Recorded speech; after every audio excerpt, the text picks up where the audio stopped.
Is the game of the week. Nikola Jokic, the leading candidate for MVP, brings his West leading Denver Nuggets to MSG to take on Julius Randle, Mitchell Robinson, RJ Barrett, the New York Knicks. And joining us today is our guy Nikias Duncan, man. He covers the NBA for basketballnews.com. Also co-hosts the Dunker Spot podcast with Steve Jones. Nikias, welcome to Knicks Fan TV, man. Happy to have you on, bro. Thanks for having me. Happy to be here. A little surprised to be here. I'm still trying to get in the good graces with the fan base overall. So this is a nice first step. This is it. To repair the image a little bit. But hey, no, happy to be here, man. Glad to connect. Hey, you came to the right place, man. So we definitely appreciate the time. And, speaking of those Knicks, 41-30 right now in the campaign as we record this. 5th in the East, but they are battling. What's been your impressions of this team overall this season? I've had a lot of fun watching this team, which a little bit of surprise for me. Like, I headed into the year thinking, okay, this could be, between like the 6 to 8 seed, 6 to 9 seed, somewhere in that range. Yeah, me too. If things broke right. Just looking at the rest of the East, like I liked some of what they did over the offseason. Like, I liked the Jalen Brunson move. I didn't expect it to hit the way that it has. Yeah. I did not expect this kind of jump from Jalen Brunson as a lead creator.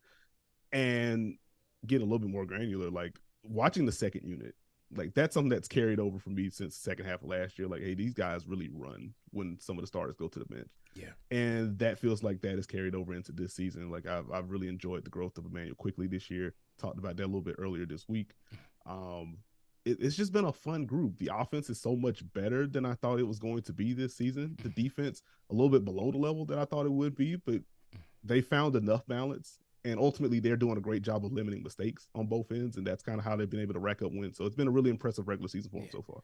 Yeah, no question. And I was with you. I thought it was anywhere between 6 to 8. I did look at Chicago as taking a step back. I didn't think Atlanta was going to be that good, but I think Brooklyn dealing Kyrie and KD opened things up between that 5 and 6 range where, and combine that with the fact that Knicks are playing well. I think the Hart trade has kind of propelled them into that top 5 area. So good things are happening. And you mentioned the offense. And since Tom Thibodeau made that rotation change on December 4th, the 31-17, third-ranked offense, 5th overall on the season. But for a team that doesn't shoot the ball as efficiently as they do, or they don't shoot the ball as efficiently, what do you think? Why do you think that offense has been able to be a top 5 offense in the league when their effective field goal percentage is low, 3-point percentage is not that great?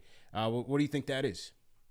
It's ultimately taking care of the ball and kind of owning things inside of 18 feet. Like the thing with Jalen Brunson, with the pacing that he plays with, 1, again, just does not make mistakes very often, but 2, he may just be the most efficient scorer within like 5 to 10 feet in the NBA. Like, he has a floater that I feel like never misses. And brief aside, hope Jalen Brunson is back soon. Yeah. He gets where he's able to maintain the play that he was having, because what he's been doing in 2023 overall has been insane stuff. It's been all NBA level stuff. I don't think he makes a team this year, to be frank, but like, that's the level that he was playing on over the last few months before going down. But yeah, it's Brunson owning that area. It's Julius Randle being able to score efficiently inside the arc, being able to get to the free throw line.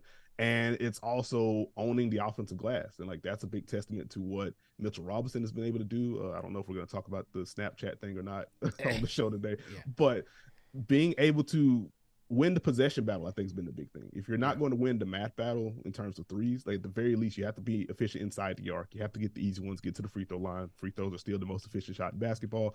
And if you miss, it helps to have extra chances at it. And that's what having Mitchell Robinson, even having a guy like Josh Hart, who's one of the best rebounders at his position, like, that helps. Emmanuel Quickly seems to always get a timely offensive rebound, so that's fun. So that, I think that's really been the big thing. It's really staying out their way. Like, it's not anything super elaborate. Like, they do run some nice sets offensively, but ultimately it's just, we are finding a matchup, we're picking at it, we are putting our shoulders into your chest, whether it's Julius Randle, whether it's Jalen Brunson, who remains one of the more underrated post-up guards in the NBA still. It's RJ Barrett getting downhill. I'm sure we'll talk about RJ on the show as well. But that's kind of been it, man. On the inside the arc in terms of getting good shots down there and generating extra possessions. Yeah, I guess we could go ahead. No, I guess we could rip the Band-Aid off now and just talk about RJ Barrett and just what have your thoughts been about his season? Because to start off, he took a step back Maybe it was because he got a larger role than he did last season. Last year you had Kemba Walker, Evan Fournier, Julius Randle, and those were kind of like your big three trying to work it out and figure it out schematically. But then after the Kemba benching, you'd still see RJ just stuck in the corner, wouldn't get his like a full range of touches. Now you're seeing that he's more involved. So do you think it's maybe like a step up being that third option? Like, what are your thoughts about RJ this season? It's been an up and down season for him for sure. I think it was expected for him to have some sort of adjustment period, bringing Jalen Brunson into the fold. Because I think what really popped during the second half of last season, where he was stringing together these 30-point games, is that he got to dictate a lot with the ball in his hands, and it wasn't just Julius Randle starts on one side, the ball swings over here. Now RJ gets a swing at it. Like, he got to bring it up sometimes. He got to initiate some sets, and especially initiating stuff on the right side of the floor so he can get that strong hand. And I think just having that comfort of knowing what his role was bred some confidence, because even at his worst, he was always a guy that could get 2 feet in the paint. And that's incredibly valuable. And he can make basic reads from there. And so you had the foundation of a productive offensive player. You just need the shot to fall, and kind of zooming out, what would the intermediate scoring look like? Will he get to a pull-up 2? Will he be able to knock down floaters at a consistent basis? I would like to see more growth there. But once you add Jalen Brunson into the fold, it does slide right back to him being kind of number 3 and spotting up more. And RJ has notoriously been a slow starter in terms of shooting. It feels like every year, it's first month and a half of the season, RJ Barrett shooting 23% from 3. What's happening? Should they trade him? Is he a bust? Et cetera, et cetera. And then he has a 40% streak and he's right back to normal. It's like, okay, he's back. So slow start plus adjustment to the role is kind of where I think the wonkiness has come in. I will say what's disappointed me with RJ this season has been the defense, because I also penciled in that just being at a level, and I really enjoyed that aspect of his game last year. So I figured heading into the year, a little bit of adjustment period. We'll see where the efficiency lies, but he will get to the paint. That's going to be valuable. He'll be able to attack scrambling defenses if Julius or Jalen Brunson were able to do that, and he'll be able to defend multiple positions and do so well. And so when the defense slipped on top of the offense not being where it needed to be, that's where it's like, what are we doing here? This is where Quentin Grimes is popping a little bit more in his minutes, even independent of what RJ was doing. But when you juxtapose the quick decision making from Quentin Grimes, the defense from Quentin Grimes, the shooting, the movement shooting, and then you see RJ, and it's like, what is this? And that's not always fair to him, but it's a visible difference in the comfort level and what you were getting on a night-to-night basis. So as he's getting more comfortable offensively, as the defense is finally starting to perk up some, we're starting to see what Knicks fans have been excited about with RJ all along. And where is your expectation for RJ moving forward? Do you think he'll be fine in this league? Like, do you expect it to be like next year, like we see the full entire thing? What do you think about RJ for that? In terms of expectation, I'm not sure. And like, I don't mean that in a negative sense. It's really just saying, I'm more curious about what the Knicks do from here. Because I think part of adding Jalen Brunson big picture was, okay, this is the step that helps us make the big swing to get the superstar in the building. And so I don't know who that guy may be on the market. And so in like trying to factor that in is kind of where I'm like, well, hey, if they do decide this is the offseason to make a big swing, is RJ included? And if he isn't, because they have a whole bunch of picks, do we have another adjustment period offensively to where, like, just throw a name out there? Like, if they go for a front court guy, if things go wonky in Minnesota and they see what's up with Cat. I don't know. I'm not sourced, not doing any of that. Yeah. But like, what does that adjustment period on offense look like? He has more space to operate with, but now he's 3rd or 4th in touches now. And so factor that in, I don't know what that adjustment period is going to be like. I do think overall RJ's going to be fine though. Like, there's just too much talent there. I think he plays a very important position at the wing. And again, there is a foundation of 2 feet in the paint on offense, strong defense when he's locked in. And I think that gives him a floor of being productive. So I don't think he's going to be bad. But I can't really project what kind of leap may be coming as soon as next season, because I just don't know what his role is going to be. Yeah, I agree 100% on everything you said on RJ. I think the ceiling is hard to project because you just don't know if he's going to be here, number one. And they kind of gave you a preview of that when they were trying to get Spider Mitchell in here and didn't get it. And so with Brunson here having the year he's having, with Julius here having the year he's having, RJ could be that piece that you deal to upgrade the team even more. So it's just not clear. And I think it also depends on how they finish in the playoffs and what's out there in the offseason. But defensively, I agree with you 100%. That was my biggest surprise because it's been the worst of his 4-year career. And it's an important position at the wing where we need him to be average at best. You know what I mean, or average at worst. Sorry. So the defense has been tough to watch, and then offensively, I agree as well. I think there's been an adjustment period with being in that third role with Jalen and Julius, and I think it's why when Tibbs does stagger those lineups, you see RJ running with that second unit exclusively. And so that's really that area where I want him to own and be that primary scorer and playmaker for that unit. Since Brunson's been out of the lineup, seems like he's been a lot more aggressive, both as a starter and running with that second unit. So it's something to watch there. Hopefully he can adjust, but really just running with that second unit is his spotlight. It's his time. So I really want to see him own that.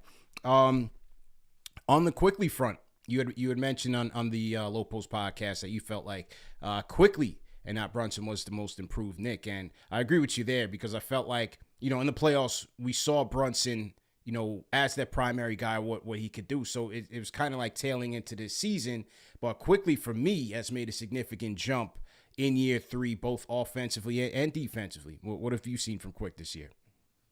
A whole lot of fun, a whole lot of energy. A brief aside, like I was in Miami for the Heat Knicks game in which Julius Randle just did not miss anything that he took and knocked down ridiculous shot after ridiculous shot after ridiculous shot. But like what really stood out was that fourth quarter run from Emmanuel Quickly, where he's knocking down floaters, he's knocking down pull-up threes, he is running around the entire court after knocking down these shots. Right. It's just like he's just a bundle of joy to watch, and like that's not basketball analysis. But like guys like that really invigorate a crowd. That really gets your team going. I just enjoy the joy that he plays with. But as far as the basketball stuff goes, decision making inside the arc has gotten better. For example, the floater has been one of the most efficient in the NBA among high volume guys. The pull up shooting got off to a slow start. That's starting to come back around, but that's something that you already kind of bake in with who he is. The defense is what's really popped for me this year, and we saw signs of that last year. But this year, the screen navigation has just been airtight. And some of the rotations that he's making off the ball, it's like it's a young guard that's finally starting to get it, and that's using the length and athleticism that he has. And it's turned him into one of the best point of attack defenders in the NBA so far. And I don't think it's a coincidence that the Knicks bench unit has been one of, if not the best bench unit in the NBA. Yeah. And a lot of that is driven by what Emmanuel Quickly is doing on both ends of the floor. That's kind of my brief elevator pitch on what I've seen. Yeah, no question. Do you see Brogdon running away with the Sixth Man of the Year award, or do you think Quickly has earned some votes here? I don't think Brogdon runs away with it. When I did my awards check-in, I've done 2. I'm going to do another one on the last day of the season. I had Quickly second. I had Brogdon first. So I think that's going to be a race that's going to be neck and neck. And if Quickly continues to pop like this, if the Knicks are able to continue to string wins together, and if the Celtics continue to slide, like I can imagine, like recency bias may tie in with some of the voters. Like, Boston looking kind of wonky. Malcolm Brogdon has had one of the weirdest finishing seasons that I've seen from a caliber of finisher. In my time covering basketball, like he just could not make layups the first couple of months of the season, and got that rolling. He's been shooting well from 3 all year. But this is the Celtics podcast. We'll leave that for now. Right. I think Quickly has a chance to win the award for sure. There you go. And that's what we want to hear. Right. Once again, we're talking to Nekias Duncan of basketballnews.com, also a co-host of the Dunker Spot podcast. So make sure you check him out on those platforms. Mitchell Robinson, Nekias, as we mentioned, now after the Knicks win in Portland, Mitchell Robinson, who had a tough West Coast trip. He had a tough time going at it with Sabonis. He had to deal with AD, had a tough go at it. And, Clipper game was a little bit rough as well.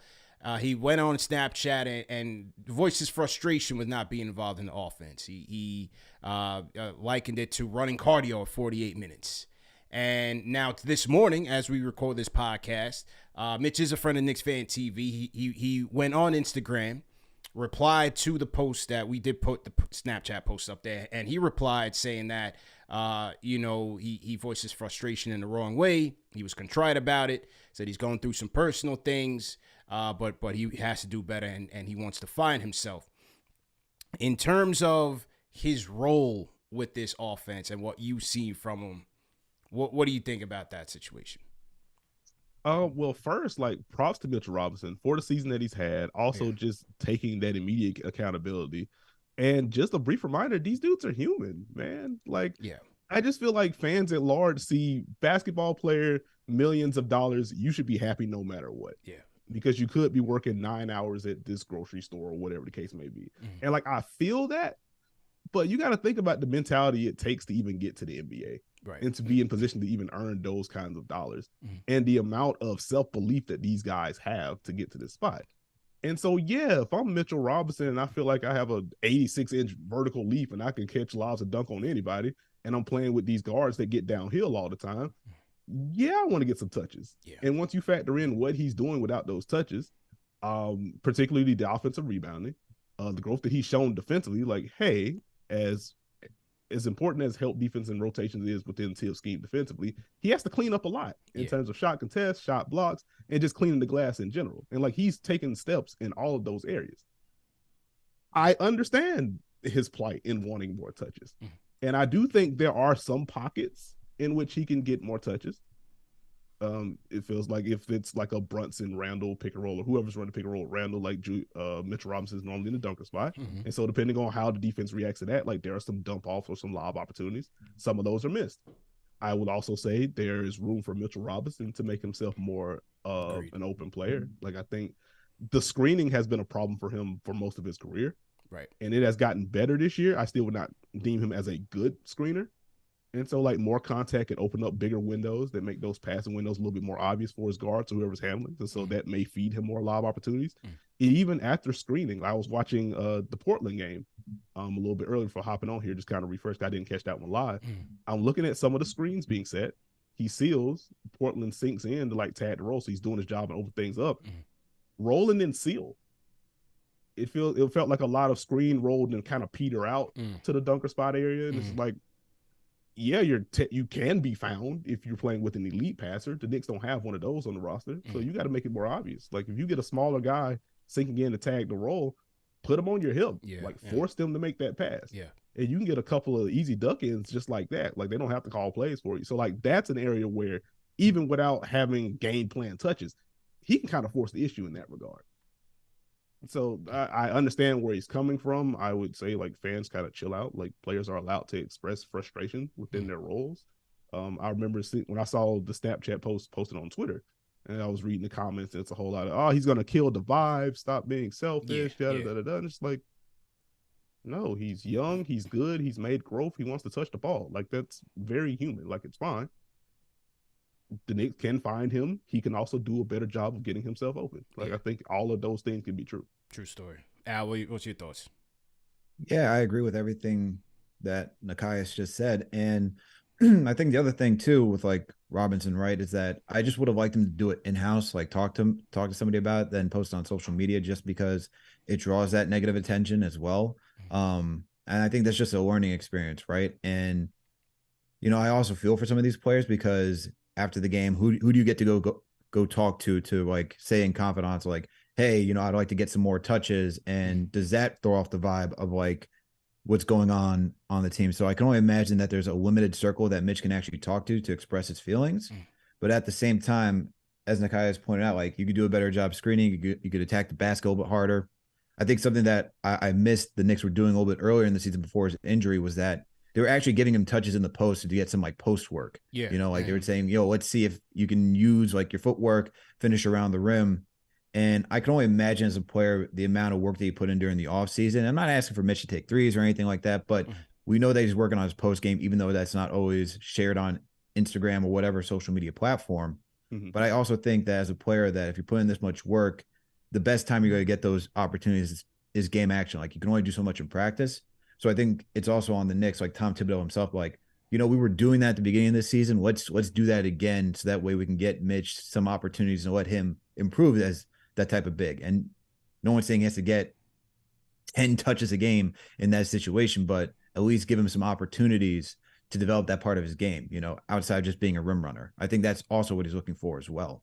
But other than that, like, you know, it's a situation that we hope Mitch learns and grows from, and doesn't do it again, even though this is like what, the third time that he's done that. So just relax, Mitch. Just relax. We all feel you though. We all feel you. Yeah, you know, look. Go, bro. Good. I was gonna say, even to bounce off of that, like, I feel like the frustration may be heightened for him just because, in general, there aren't a ton of opportunities there. Right. Like, one, he's just fifth in the pecking order offensively. Yeah. And then you factor in, as you talked about at the top, like, the Knicks have been an elite offense. it hasn't really been because of 3-point shooting. There isn't a Right. ton of space to operate with to begin with. So he's already having to work hard to get the openings that he has. Yeah. And again, like there are pockets for him to improve in that within that. But like it's already tough. So when he feels like he's actually getting missed on one of the few opportunities that he has, I can understand how it becomes even more of an issue for him. And as you both said, like maybe Snapchat isn't the outlet for him.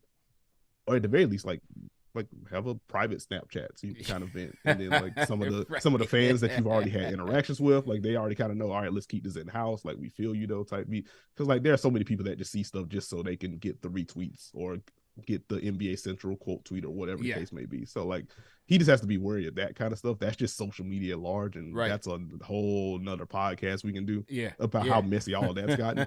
But ultimately, like I feel him. There's growth for everyone involved in this area. Yeah. Or just call us, man. You know, Mitch's got a T-shirt from this channel. Right. He can just reach out to CP. He say, "Yo, man. CP, I'm feeling a little pressure right now. You know, I need a little more offensive touches." Just tell the fans to back off, man. So now we feel. And listen, even as mere mortals as we are, you go to LA Fitness, you go play a pickup basketball game. You're not playing too many games with a unit that's not passing you the rock. You know what I mean? You're going to leave and go find something else to do, go work out or something. Because who wants to do that? So I feel him. And then he also, you know, talked because fans got on him about being injured and injury prone. He said, listen, I play hard. And I felt him on that. He does. I said, Leo, listen, he's got a point, man. He plays hard. Injury risk is going to come with that. That's not his fault. So I felt him on that. You know, I definitely felt him on that.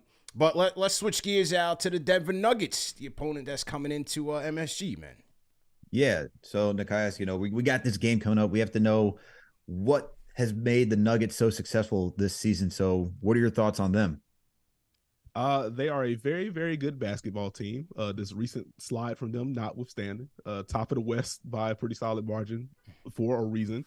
That starts with Nikola Jokic, who has been at worst a top 3 player in basketball. I do not feel like getting into a full-blown MVP debate today. We've all seen where that conversation has turned. We're about to go full on in. Don't worry. At worst, he's having a top 3 season in the NBA. Which we will put it that way. Correct. But no, the scoring, the efficiency from him, the passing, he's the best passing big man in NBA history. Like we can just be frank and honest about that. But he is kind of the sun in which the Nuggets are centered around. It's been nice to see Jamal Murray stay mostly healthy this year. The ramp-up period has been a bit of an inconsistent one to start the year, as you would expect, but he's had some moments where he's just averaging 25 over a 10 or 12-game stretch. It's like, he looks back. That's kind of scary because they're already scoring at a ridiculous rate with Jokic on the floor. If Murray's cooking too, you get the shooting from Michael Porter Jr., you get these seals and these dunks from Aaron Gordon. You got KCP, who, you know, for the first portion of the season was leading the NBA in 3-point shooting. If you got all this, I don't know how you guard this team. So the offense is what spearheads this. The defense has been a point of contention for Denver all year long. Beginning of the year, it was flat out awful. This is a team that wants to put 2 on the ball. They play Jokic high up and pick and roll. That requires a lot of level of connectivity on the back end that they can't afford to slip on. Beginning of the year was bad. I remember writing about it early in, I think, first day of December. It was like, what's wrong with Denver's defense? They were 25th in half-court defense, 25th in transition defense, all a mess. Something clicked. They weren't an elite defense, but like they were around the top 10 area in terms of points allowed per possession for like a month and a half. And it's like, they're doing the little things. They're getting the activity from Jokic. If they're getting this level of defense, doesn't have to be elite, just has to be solid. And it was a little bit more than solid for that month and a half, 2 months. They get that plus the offense. This is where it went from Denver's the 3 or 4 seed to they lead the West by like 8 games. Right. And over this recent stretch, the defense has fallen back. Lack of connectivity on the back end. Even Jokic coming up to the level, not getting up to the level with the same juice. The help is either off target or not on time, or it's just small, even when they do the right things. And then the offense, still very good, still scored a lot, but the Jokic post touches coming a little bit higher out on the floor. Teams able to push them off. Jamal Murray with more of a burden, having to carry a second unit for Denver that frankly has just been one of the worst in the league post All-Star break. And so you get enough of that working against each other, and then that's where you get the Bulls lost at home. That's when you get the Spurs lost, in which that. Like, the Spurs, we got to give some love to not too many people outside of San Antonio watching the Spurs, especially second half of the year. We know where they want to land in terms of draft lottery, but like they have some guys that can score on that team. Yeah. But even then, like the defensive effort from the Nuggets, awful. It's probably the worst it had been that season. And so Oh, go ahead. No, I was going to ask you, like, so, and with like this most recent losing streak, right? Losing to the Bulls, the Spurs, the Nets, like that doesn't give you any concern for the Nuggets going into the playoffs? That's what I That's wonder. what I've Like, been trying to yeah, that's what I wrestle wonder. with. That's what I've been trying to wrestle with because it's like if they play like this, they're going to lose. Like that's very duh analysis. And like we knew heading into the year, there's a certain level of defense that Denver has to play in order to be successful. Because the offense, I don't have like big offensive concerns for Denver. Like I will keep an eye on like something that Philly did during their first matchup. People remember it for the Embiid Jokic matchup, whatever. But late in the second quarter and most of the second half, it was PJ Tucker on Jokic and Joel Embiid on Aaron Gordon and just kind of roaming around the basket. And they've done that. Minnesota has done that in the game post All-Star break. More teams are starting to put a forward on Jokic to kind of bother those handoffs above the break. And with Aaron Gordon not being a threat and a three-point shooter, they just stash their center on him so they keep a guy near the paint. And that kind of takes away some of the cuts that they're so effective on. And so, like, that's something that's worth keeping an eye on. But overall, like, I don't have big issues. Like, you got Jokic on the floor, you're going to score 115, 120 points. That's just kind of how that goes. With the defense, yeah, it's just they have to nail those things. They are not a team with a margin for error. Because of what Jokic is as a defender, and I wrote about this, like, I don't think he's a bad defender. I think he's a limited one. There is one pick and roll coverage that works for him, and that is him being at the level. Or I guess technically, too, being at the level of trapping the ball handler. He's large, he's hard to pass over, he's hard to drive around, and he has really, really, really good hands. And this is why he's always up there in terms of steals per games percentage.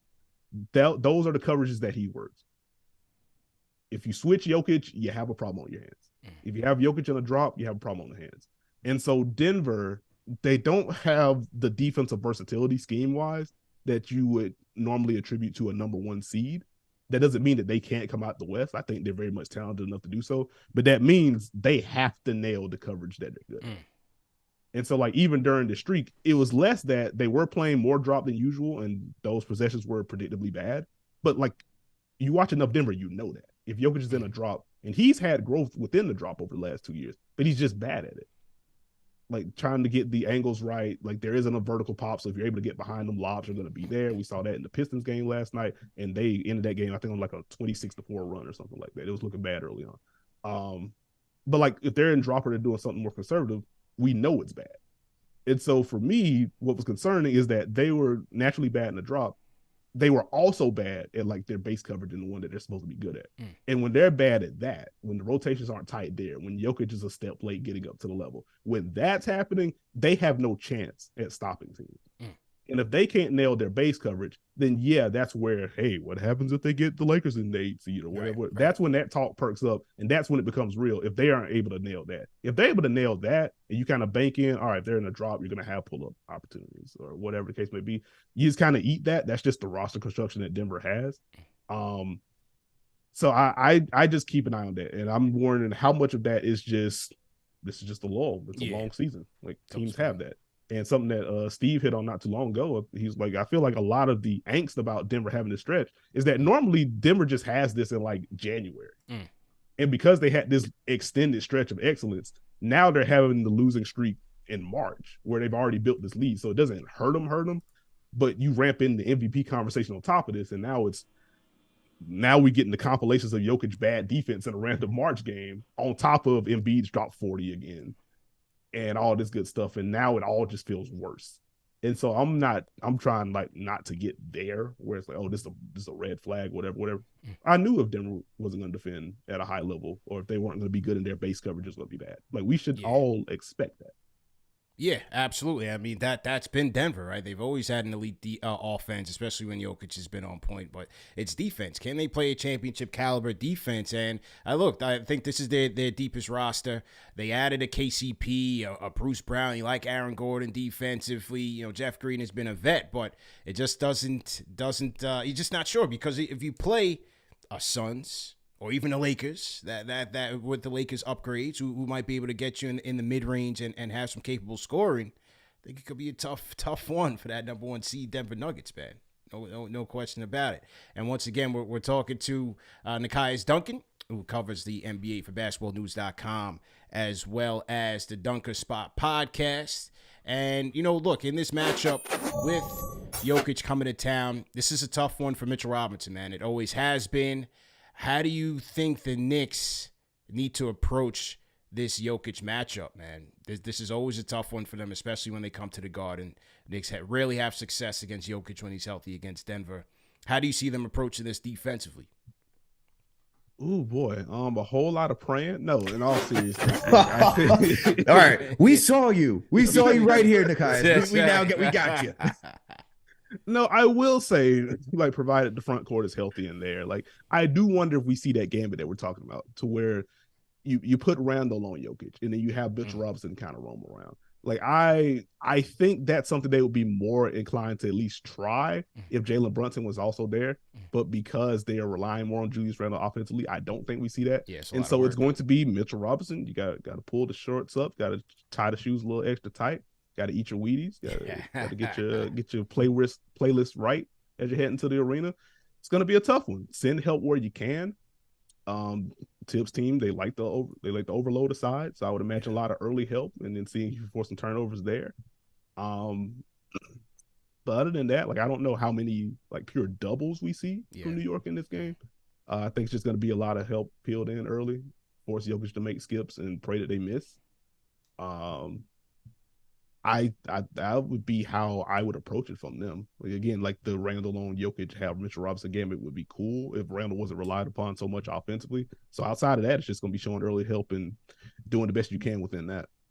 You know, looking at that where you have to probably double Nikola Jokic, I feel like the Knicks' best chance is to match that. You're hoping that Randall has like a good offensive game that day, and hopefully have Brunson back, because it's a Murray Jokic show going against a Brunson Randall show. And I feel like if the Knicks can somehow expose them defensively, that's going to be their main success. I think on the defensive side, it's going to be a difficult matchup for Mitch. The Knicks didn't play Denver with Jokic the first time, so this will be the first showing of what Jokic has been for the Knicks this season. And I'm just looking on the offensive side for the Knicks to stay afloat in this game. I would say on that front, if I can go back to the Heat Knicks game that I was at in Miami, like, it was a lot, and I ended up writing about this as well. What they did with Kevin Love, it was a lot of, we're going to empty this corner or empty this side. We know that you're coming to the level. We will wait out this hedge or whatever, and then we'll attack from there, or we'll attack early. And so I would imagine if there's a Jokic specific game plan there, it would probably be running higher pick and rolls or just getting to the wing, kind of clearing that side, and really forcing that back line of Denver to make decisions, like dare them to be in the right spots at the right time. And then also like space Michael Porter Jr. maybe one pass away, which seems counterintuitive, but if he's not the low man, the help is just small. It's Jamal Murray having to make that rotation now at the rim. It's Kentavious Caldwell-Pope having to make that rotation at the rim now. And so New York may be able to get enough juice out of that. We'll see what like the clear outs, what Julius Randle looks like. Yeah. I think Denver should be able to kind of load up pretty decently there, because again, the Knicks haven't been a great 3-point shooting team this season. So there's room there. I think this should be a pick and roll based game plan for New York in this one.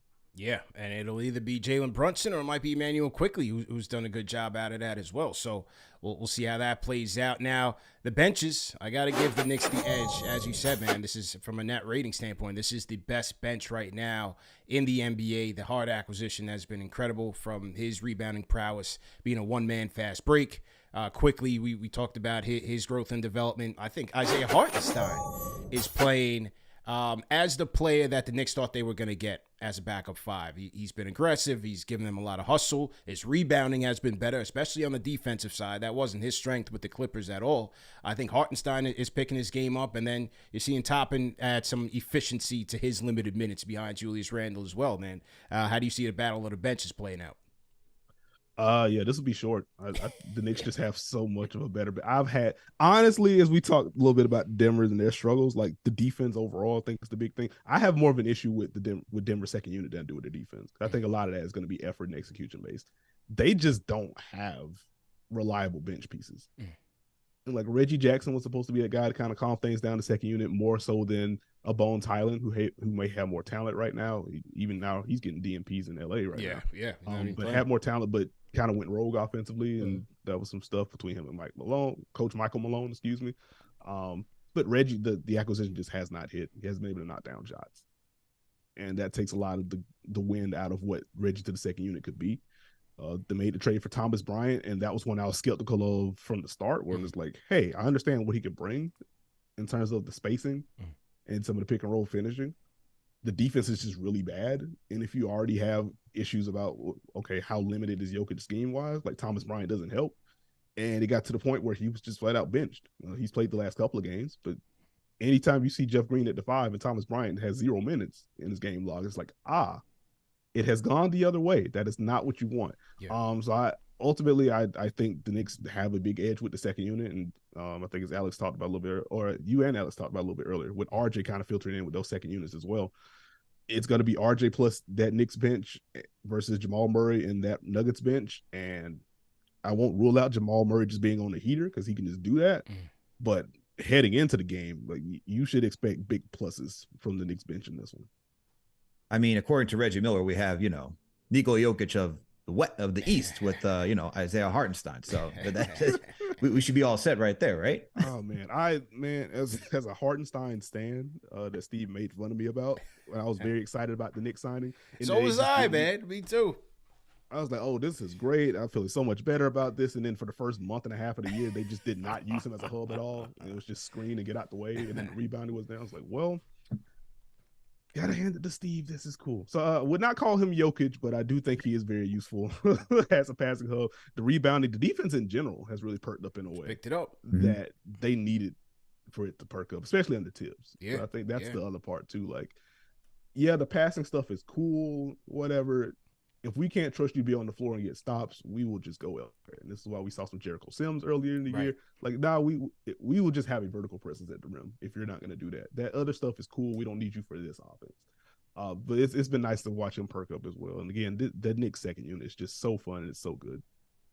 Yeah, absolutely. And, with that second unit, it's really been, especially when Emmanuel Quickly's been there, Josh Hart is just, as you noted, has just been so vital to what the Knicks do, especially out in transition. Like this, for parts of to begin the season, Knicks out in transition was a struggle. Hart now adds that dimension back, like when we got Derrick Rose 2 seasons ago. And with Hart, he's looking out for Obi Toppin, rebounding. He's just looking to go. He keeps his head up. He can find anybody.